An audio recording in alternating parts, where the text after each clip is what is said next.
បាទជំរាបសួរទូរទស្សនិកជនជាទីគោរពនិងជាទីមេត្រីនៅព្រឹកថ្ងៃទី7 ខែធ្នូឆ្នាំ2023នេះហើយដល់អ៊ុនជឹមរួមជាមួយនឹងសហការីបានអញ្ជើញចុះទៅដល់មូលដ្ឋាននៃភូមិស្លែងកោងបាទឃុំញ៉ៃញងស្រុកត្រាំកក់ខេត្តតាកែវដល់តតែម្ដងដើម្បីធ្វើការពិនិត្យនិងជួសជុលបាទផ្លូវមួយខ្សែប្រវែងប្រមាណជាជិត300ម៉ែត្រជូនទៅដល់បងប្អូនប្រជាពលរដ្ឋរស់នៅក្នុងមូលដ្ឋានខាងលើនេះដោយមានការខូចខាតបាទនៅក្នុងការធ្វើដំណើរនេះគឺជាប្រសាសន៍របស់ប្រជាពលរដ្ឋក្នុងមូលដ្ឋានកូនចៅបាក់ចឹងមកហើយលេខខែទៅក៏ពូអពូបាទហូរណាមិនអាចទៅលេខខែណាទៅទៅផ្ទះជាច្រើនបាក់ចេញចូលចឹងមកចូលបានគូសាទៅនឹងច្រើនដែរគូសាចេញចូលដល់ខោក៏អីហ្នឹងយ៉ាងបាទប្រិមិត្តបន្ទាប់ពីស្ដាប់នៅការលើកឡើងរបស់បងប្អូនប្រជាពលរដ្ឋហើយនេះគឺ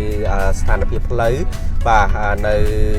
ពេលដែលមិនទាន់មានការត្រាស់សេក៏ដូចជាការជួសជុលនៅឡើយបាទហើយអាយដាមអ៊ុនជឹមរួមជាមួយនឹងក្រុមការងារបានអញ្ជើញចុះពិនិត្យដោយផ្ទាល់បាទក៏ប៉ុន្តែទោះបីយ៉ាងណាក៏ដោយចុះមុននេះគឺ tractor នឹងគាត់បានឈូសបាទឆាប្រមាណជើងហើយបាទដើម្បីឲ្យមានភាពងាយស្រួលបន្តិចពីព្រោះថារថយន្តត្រូវដឹកដីយកមកចាក់បាទនេះគឺជាទស្សនវិជ្ជាដែលផ្លូវបានត្រាស់សេជាបណ្ដាក៏ប៉ុន្តែនៅមានបញ្ហាបាទលំបាកសម្រាប់បងប្អូនប្រជាពលរដ្ឋហើយបាទនៅសងខាងនេះគឺត្រូវ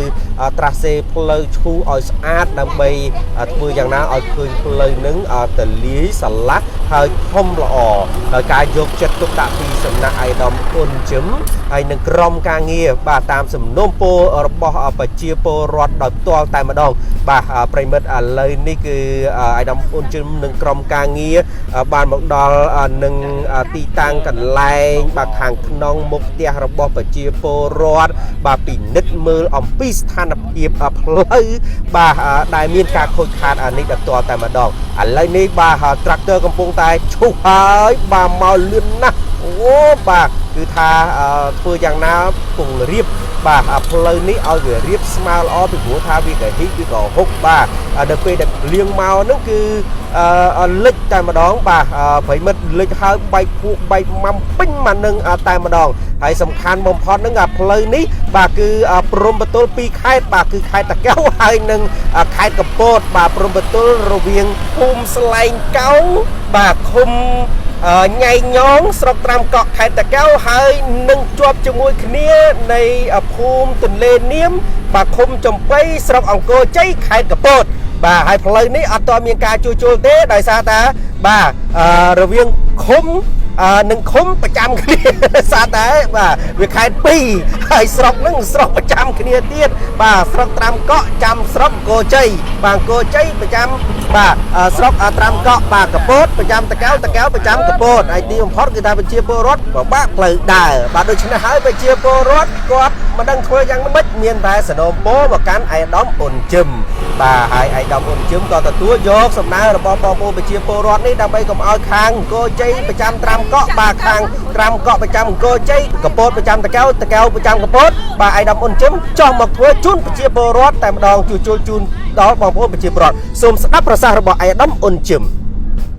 សួរអាយដាមអ៊ុនជឹមថ្ងៃនេះឃើញថាមកចោះជួយជួសជុលផ្លូវមួយខ្សែមានប្រវែងប្រមាណជាបើតាមការបានទៅប្រហែលចូល3-400ម៉ែត្រដែរឬក៏អាចលើសជាងនឹងពីព្រោះថាមិនត្រឹមនឹងទេពីផ្លូវថ្នល់មករហូតដល់ខាងក្រោយផ្ទះរបស់អ្នកភូមិអាយដាមអ៊ុនជឹមយ៉ាងម៉េចទៅទទួលបានសំណើរបស់បងប្អូនប្រជាពលរដ្ឋយ៉ាងម៉េចហើយទៅថ្ងៃនឹងអញ្ជើញចុះមកដល់ទីតាំងនៃឃុំញ៉ៃញងនេះហើយធ្វើការជួសជុលផ្លូវមួយខ្សែជូនទៅដល់បងប្អូនប្រជាពលរដ្ឋរបស់យើងដើម្បីបានប្រើប្រាស់ក្នុងការធ្វើមធ្យោបាយធ្វើដំណើរនិងការដឹកជញ្ជូនកសិផលស្រូវរបស់គាត់ជាដើមនេះទៀតបាទសូមជំរាបសួរដល់លោកស្រីនាងកញ្ញានិងបងប្អូនប្រជាពលរដ្ឋទាំងអស់ថានេះជាទឹកចិត្តដែលក្រុមការងាររបស់គណៈបកប្រជាជាតិខ្មែរបានចុះជួយតាមមូលដ្ឋានខែ10យើងជួយទៅខាងឃុំសំរោងបាទខាងឃុំសំរោងហើយបាទបានមួយខ្សែដែរនឹងប្រវែងជាជាង2គីឡូដីហើយខែ11ក៏យើងបានជួសជុលទៅខាងឃុំ តាមកក់បាទបានខ្សែដែរតែជាមិនដល់ទេ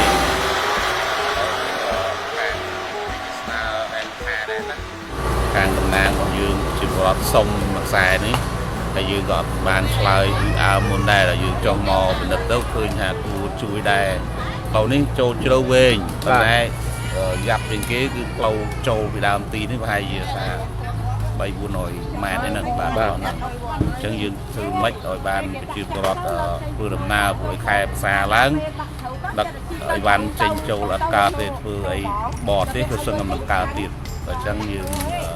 ក្នុងនាមប្រធានគណៈបកនិងក្រុមការងារទាំងអស់បានមកចូលរួមជួយជួលផ្លូវជូនគាត់មិនមែនធ្វើថ្មីទេគឺយើងជួលឃើញបែកបាក់វាខ្លាំងពេកកន្លែងនេះបាទបានយើងសម្រេចចិត្តជួយបាទហើយក៏ឃើញបងប្អូនជាប្រវត្តិយើងសប្បាយចិត្តខ្ញុំក៏សប្បាយចិត្តដែរបាទអរគុណណៃដំបាទប្រិមិត្តជាទីគោរពនិងជាទីមេត្រីបានស្ដាប់រួចមកហើយនៅប្រសាសន៍លើកឡើងរបស់អាយដាមអ៊ុនជឹមបាទដែលបានអញ្ជើញចុះមកធ្វើការជួសជុលផ្លូវពុទ្ធែនេះបាទជូនទៅដល់បងប្អូនប្រជាពលរដ្ឋរបស់យើងនៅក្នុងមូលដ្ឋានខាងលើបាទគឺថារថយន្តដឹកដីក៏កំពុងតែបាទដឹកដីយកមកចាក់បាទដើម្បីធ្វើយ៉ាងណាបាទជួសជុល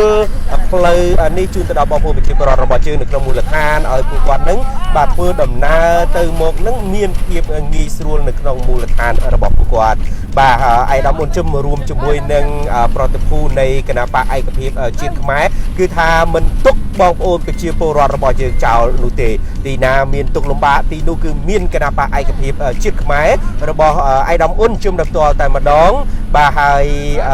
ដោយអ្វីដែលអាយដាមបានធ្លាប់មានប្រសាសន៍នេះពេលកន្លងមកហើយគឺថាអាយដាមមានទូនាទីមានតំណែងគឺថាមិនយកទូនាទីឬក៏តំណែងនេះបាទទៅធ្វើអ្វីឬក៏មិនបម្រើប្រជាពលរដ្ឋនោះទេគឺយកមកវិញក្នុងការឆ្លើយតបបម្រើប្រជាពលរដ្ឋដូចជានៅពេលនេះបាទផ្លូវប្រវែងប្រមាណជា300 ម៉ែត្រមានការខូចខាតពិបាកក្នុងការធ្វើដំណើរលិចដឹកបែកគក់បោចជ្រាំនេះអាយដាមអ៊ុនជឹមរួមជាមួយនឹងក្រុមការងារបានទទួលពីសំណុំពររបស់បងប្អូនប្រជាពលរដ្ឋបាទមកខាងកពតបាទមកខាងខេត្តតាកែវបាទខេត្តពីរជាប់គ្នាអាឡ័យតែប្រចាំគ្នាទុកផ្លូវមកខ្សែនេះចោលបាទហើយអញ្ចឹងបងប្អូនប្រជាពលរដ្ឋនឹងលោកពិបាកណាស់បាទមិនថាឡើយដើរមិនថាឡើយជិះកង់ម៉ូតូអីនោះទេបាទដូច្នេះហើយពេលភ្លៀងម្ដងនឹងលេចបែកគក់បែកច្រំបាទធំក្លិនទៀតបាទទើបពួកគាត់នឹងស្នើមកកាន់អាយដាមអ៊ុនជឹមក៏បានបាទដឹកនាំប្រតិភូក្រុមការងារសហការីរបស់ខ្លួនចុះមកដល់ផ្ទាល់នេះបាទអាយដាមឈរមើលដល់ផ្ទាល់តែម្ដងនៅរថយន្តដឹកដីអញ្ចឹងទីណាបាទមានបញ្ហាអាយដាមអ៊ុនជឹមនៃគណៈបកឯកភាពជាតិខ្មែរអាចជួយបានគឺនឹងជួយបងប្អូនប្រជាពលរដ្ឋសូមជម្រាបលាត្រឹមវគ្គទី1ប៉ុណ្ណេះសិន